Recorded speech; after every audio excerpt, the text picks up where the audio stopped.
আলোচনার টেবিলে থাকাটা যেন দৈনন্দিন জীবনের অংশ হয়ে গেছে পরিমণির। প্রায়ই কোনো না কোনো বিষয়ে আলোচনার মধ্যেই থাকেন তিনি। সর্বশেষ তিনি আবারও আলোচনায় নেতিবাচক এক কারণে। কিছুদিন আগেই শেখ সাদির সঙ্গে বিছানায় শোয়া অবস্থায় একটি ছবি পোস্ট করেছিলেন পরিমণি। সেই পরিমণির জীবনে সাদি ছাড়াও এসেছে অনেক পুরুষ, এমনটাই জানিয়েছেন পরিমণির সাবেক এক গৃহকর্মী। এই গৃহকর্মী অভিযোগ করে বলেছেন, ড্রাইভার থেকে শুরু করে সবার সঙ্গে শুতে দ্বিধা নেই পরিমণির। এখন সবাইকে নিয়ে যদি শোয়া যায়, তো এখন আপনি কাকে ডিপেন্ড করবেন যে সামনে? এখন সাপোজ মনে করেন আমি 12টা ছেলে নিয়ে শুইলাম, এখন আপনি কাকে আমার হাজবেন্ড হিসেবে দেখবেন বলেন? ড্রাইভার থেকে শুরু করে নিম্ন শ্রেণী থেকে শুরু করে ওর মানে মানুষের সাথে শুইতে মানে বিন্দু পরিমাণ দ্বিধাবোধ নাই।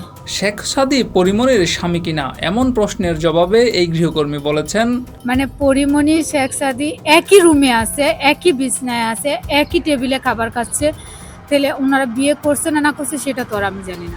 এছাড়াও নিজের বক্তব্যে পরিমণির করা বিভিন্ন রকমের অত্যাচারের বর্ণনা দেন এই গৃহকর্মী।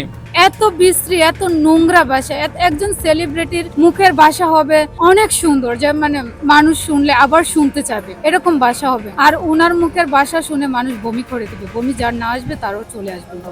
ডেস্ক রিপোর্ট, যুগের চিন্তা।